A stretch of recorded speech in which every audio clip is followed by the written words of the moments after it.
संध्या की तपस्या, उसके द्वारा भगवान शिव की स्तुति तथा उससे संतुष्ट हुए शिव को उसे अविष्ट वर दे मेघा तिथि की यज्ञ में भेजना। ब्रह्मा जी कहते हैं, मेरे पुत्रों में श्रेष्ठ महाप्राज्ञ नारद, तपस्या के नियम का उपदेश से जब वशिष्ठ जी अपने घर चले गए, तब के उस विधान को समझकर संध्या मन ही मन बड़ी प्रसन्न हुई। फिर तो वह सानंद मन से तपस्विनी के योग वेश बनाकर ब्रह्मोल्लोहित सरोवर के तट पर तपस्या करने लगी। वशिष्ठ ने तपस्या के लिए जिस मंत्र का साधन बताया था, उसी से उत्तम भक्ति भाव के साथ वह भगवान शंकर की आराधना करने लगी। उसने भगवान शिव में अपने चित्त को लगा लिया और एकाग्र मन से बड़ी भारी तपस्या करने लगी। उस तपस्या में लगे हुए उसके 4 युग बीत गए। तब भगवान शिव उसकी तपस्या से संतुष्ट होकर बड़े प्रसन्न हुए तथा बाहर भीतर और आकाश में अपने स्वरूप का दर्शन कराकर जिस रूप का चिंतन करती थी, उसी रूप में उसके आंखों के सामने प्रकट हो गए। उसने मन से जिनका चिंतन किया था, उन्हीं प्रभु शंकर को अपने सामने खड़ा देखकर वह अत्यंत आनंद से निमग्न हो गई। भगवान का मुखारविंद बड़ा प्रसन्न दिखाई देता था। उसके स्वरूप से शांति बरस रही थी। वह सहसा भयभीत होकर सोचने लगी, मैं भगवान हर से क्या कहूँ, किस तरह उनकी स्तुति करूं। इसे चिंता में पड़कर उसने अपने दोनों नेत्र बंद कर लिए। नेत्र बंद कर लेने के पश्चात भगवान शिव ने उसके हृदय में प्रवेश करके उसे दिव्य ज्ञान दिया, दिव्य वाणी और दिव्य दृष्टि प्रदान की। जब उसे दिव्य ज्ञान, दिव्य दृष्टि और दिव्य वाणी प्राप्त हो गई, तब वह कठिनाइयों से ज्ञात होने वाले जगदीश्वर शिव को प्रत्यक्ष देखकर उनकी स्तुति करने लगी और बोली, जो निराकार और परम ज्ञान गम्य है, जो न स्थूल है, न सूक्ष्म है और न उच्च ही है, तथा जिनके स्वरूप का योगी जन अपने हृदय के भीतर चिंतन करते हैं, उन्हीं लोकस्त्रा आप भगवान शिव को नमस्कार है। जिन्हें सर्व कहते हैं, जो शांत स्वरूप, निर्मल, निर्विकार और ज्ञान गम्य है, जो अपने ही प्रकाश में स्थित और प्रकाशित होते हैं, जिनमें विकार का अत्यंत अभाव है, जो आकाश मार्ग की भांति निर्गुण निराकार बताए गए हैं, जिनका रूप अंधकारमय मार्ग से सर्वथा परे है।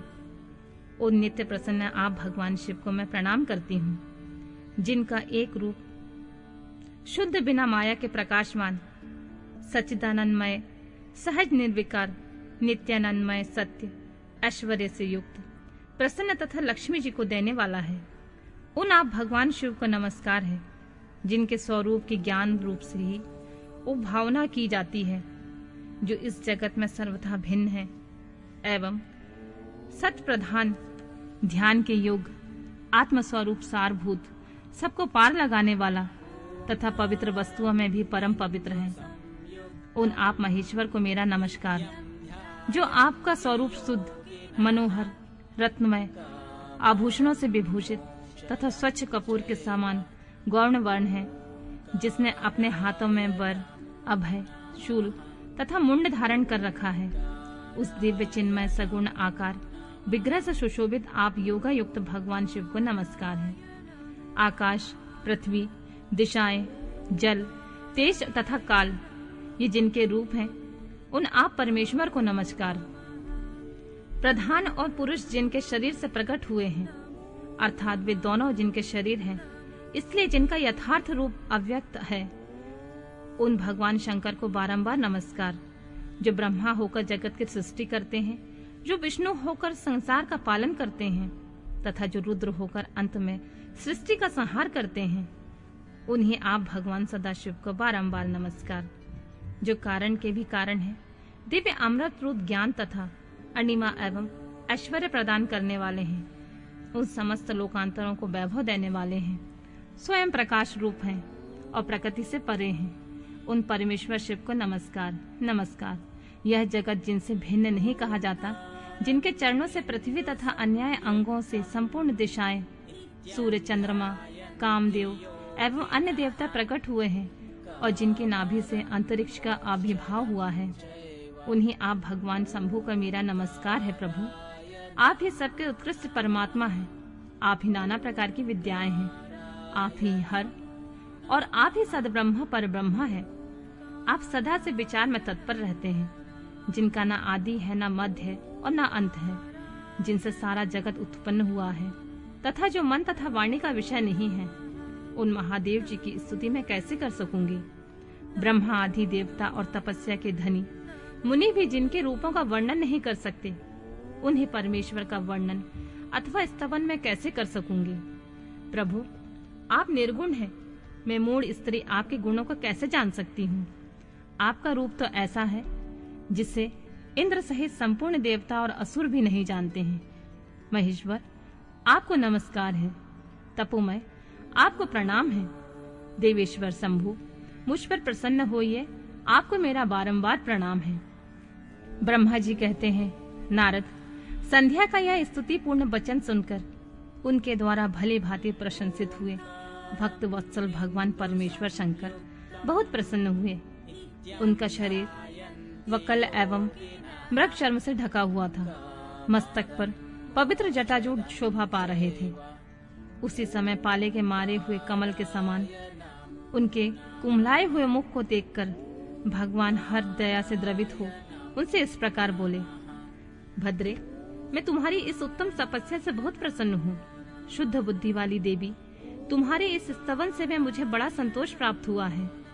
अतः इस समय तुम अपनी इच्छा के अनुसार कोई वर मांगो। जिस वर से तुम्हें प्रयोजन हो तथा तुम्हारे मन में हो, मैं उसे अवश्य पूर्ण करूंगा। तुम्हारा कल्याण हो, मैं तुम्हारे व्रत नियम से बहुत प्रसन्न हूँ। प्रसन्नचित महेश्वर का यह वचन सुनकर अत्यंत हर्ष से भरी हुई संध्या उन्हें बारंबार प्रणाम करके बोली, महेश्वर, यदि आप मुझे प्रसन्नता पूर्वक वर देना चाहते हैं तो मैं आपके वर के पाने की योग्य हूँ। यदि पाप से शुद्ध हो गई हूँ तथा देव इस प्रकार इसी समय मेरी तपस्या से प्रसन्न है तो मेरा मांगा हुआ यह पहला वर सफल करो। देवेश्वर, इस आकाश में पृथ्वी आदि किसी भी स्थान में जो प्राणी हैं, वे सब के सब जन्म लेते ही काम भाव से युक्त ना हो जाएं। नाथ, मेरी सकाम दृष्टि कहीं ना पड़े। जो मेरे पति हों वे भी मेरे अत्यंत सुहृदय हों। पति के अतिरिक्त जो भी पुरुष मुझे सकाम भाव से देखे, उसके पुरुषत्व का नाश हो जाए, वह तत्काल नपुंसक हो जाए। निष्पाप संध्या का यह वचन सुनकर प्रसन्न हुए भक्त वत्सल भगवान शंकर ने कहा, देवी संध्या सुनो। भद्रे, तुमने जो जो वर मांगा है वह तुम्हारी सब तपस्या से संतुष्ट होकर मैंने दिया है। प्राणियों के जीवन में मुख्यतः 4 अवस्थाएं होती हैं। पहली शैशवावस्था, दूसरी कौमारावस्था, तीसरी यौवनावस्था और चौथी वृद्धावस्था। तीसरी अवस्था प्राप्त होने पर देहधारी जीव काम भाव से युक्त होंगे। कहीं कहीं दूसरी अवस्था के अंतिम भाग में ही प्राणी सकाम हो जाएंगे। तुम्हारी तपस्या के प्रभाव से मैंने जगत में सकाम भाव से उदय की यह मर्यादा स्थापित कर दी है, जिससे देहधारी जीव जन्म लेते ही काम सक्त न हो जाएं। तुम भी इस लोक में वैसे दिव्य सती भाव को प्राप्त करो जैसे तीनों लोकों में किसी दूसरी स्त्री के लिए संभव नहीं होगा। पाणी ग्रहण करने वाले पति के सिवा जो कोई पुरुष सकाम भाव होकर तुम्हारी ओर देखेगा, वह तत्काल नपुंसक होकर दुर्बलता को प्राप्त हो जाएगा। तुम्हारे पति महान तपस्विनी एवं दिव्य रूप से संपन्न एक महाभाग महर्षि होंगे, जो तुम्हारे साथ 7 कल्पों तक जीवित रहेंगे। तुमने मुझसे जो जो वर मांगे थे, मैंने सब कुछ पूर्ण कर दिए हैं। अब मैं तुमसे दूसरी बात कहूंगा, जो पूर्व जन्म से संबंध रखती है। तुमने पहले से ही यह प्रतिज्ञा कर रखी है कि मैं अग्नि में अपने शरीर को त्याग दूंगी। उसकी प्रतिज्ञा को सफल करने के लिए मैं तुम्हें एक उपाय बताता हूँ, उसे निसंदेह करो। मुनिवर, मेघातिथि का एक यज्ञ चल रहा है जो 12 वर्षों तक चालू रहेगा। उसमें अग्नि पूर्णतः प्रज्वलित है। तुम बिना विलंब किए उस अग्नि में अपने शरीर का उत्सर्ग कर दो। इसी पर्वत की उपत्यकाल में चंद्रभागा नदी के तट पर तापसा आश्रम में से मुनिवर मेघातिथि यज्ञ का अनुष्ठान करते हैं। तुम स्वच्छंदता पूर्वक वहां जाओ। मुनि तुम्हें वहां नहीं देख सकेंगे। मेरी कृपा से तुम मुनि की अग्नि में प्रकट हुई पुत्री हो जाओगी। तुम्हारे मन में जिस किसी स्वामी को प्राप्त करने की इच्छा हो, उसे हृदय में धारण करके उसी का चिंतन करते हुए तुम अपने शरीर को उस यज्ञ की अग्नि में होम दो। संध्या, जब तुम इस पर्वत पर 4 युगों तक के लिए कठोर तपस्या कर रही थी, उन्हीं दिनों इस चतुर्युगी के सतयुग बीत जाने पर त्रेता के प्रथम भाग में प्रजापति दक्ष की बहुत सी कन्याएं हुई।